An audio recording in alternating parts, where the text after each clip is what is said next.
Welcome to another important lecture of quantum chemistry. In this lecture you will study about the radial distribution function. So before moving towards the lecture in detail, don't forget to subscribe the channel and like and share my videos if you are getting from them. Now let's have a look on the lecture in detail.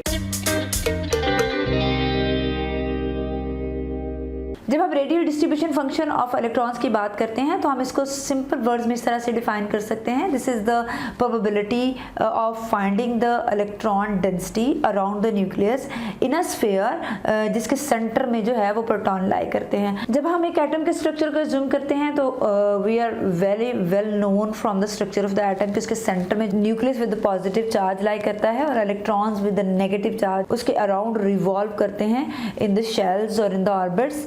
And shells or orbits are not the specific line and regions.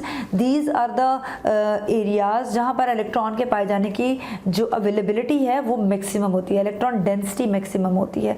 अब यहाँ पर देखें, these are the radial distribution of the electrons in different shells जो कि explain की गई है by plotting a graph between the distance from the nucleus and the probability of finding the electron in the specific region.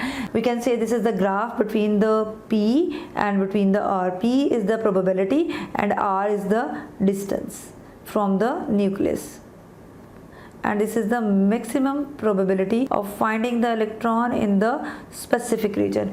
ठीक है. अब यहाँ पर अगर हम इस सब में बात देखें तो it is the common point in all these graph that at the zero when there is a zero distance of the shell from the nucleus तो कोई भी वहाँ पर इलेक्ट्रॉन जो है वो लाई नहीं कर रहा. The probability of finding the electron is zero and we are having all the graphs are starting from the origin.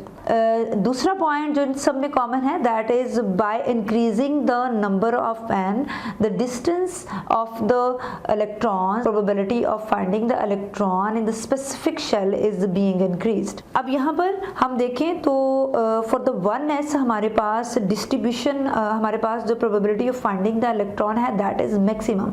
Means हमारे पास जो k शेल है उसमें इलेक्ट्रॉन के एक ही जगह पर पाए जाने के ज़्यादा चांसेस है because this is a low energy electron और इसको ऑटोमेटिकली जो है ये हाई जंप करके हाई एनर्जी ऑर्बिटल्स में नहीं चला जाता.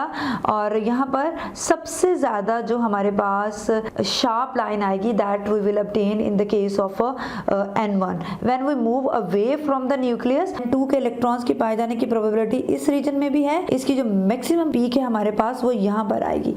ठीक है. और इसकी जो प्रोबेबिलिटी है that will be less than the electrons that are lying in the n1 shell. अगर हम यहाँ पर देखें तो जो हमारे पास n2 में पाए जाने वाले इलेक्ट्रॉन्स हैं उनका डिस्टेंस जो है from the nucleus that is 4 times greater उन इलेक्ट्रॉन्स से जो कि k शेल में पाए जा रहे हैं. और n3 के केस में ये वाला डिस्टेंस जो है हमारे पास जो है ये 9 टाइम्स हो जाता है from the distance of the Bohr which Bohr have describe. ठीक है.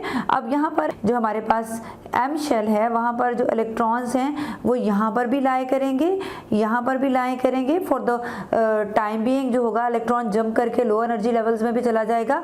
लेकिन जो मैक्सिमम प्रोबेबिलिटी है to find out the electron that is in this region. ठीक है.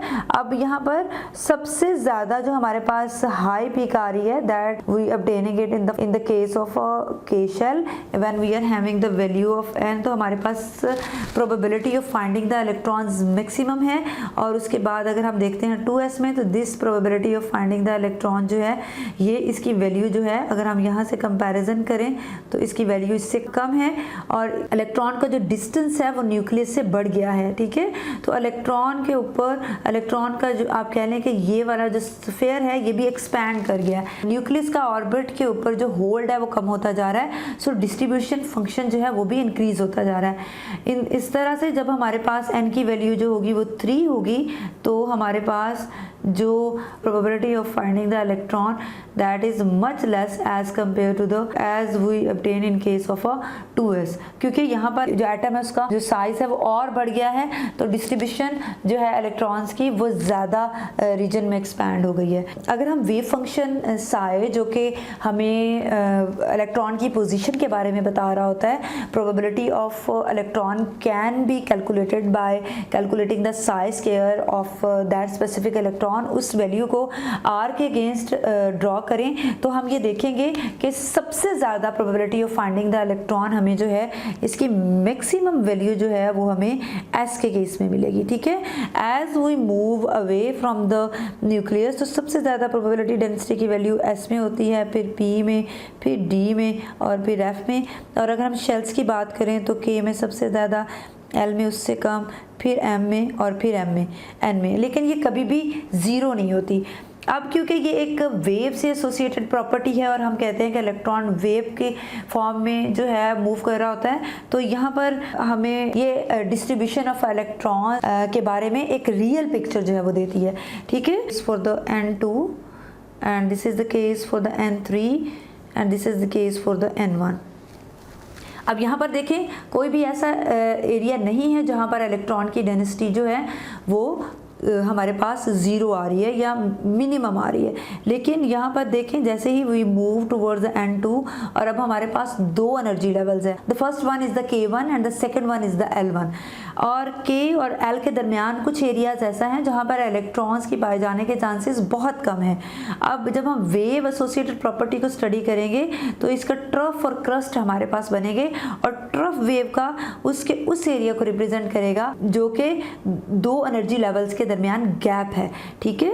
दो हमारे पास आप कह लो कि शेल्स या ऑर्बिट्स के दरमियान गैप है जहाँ पर probability of finding the electron is almost zero.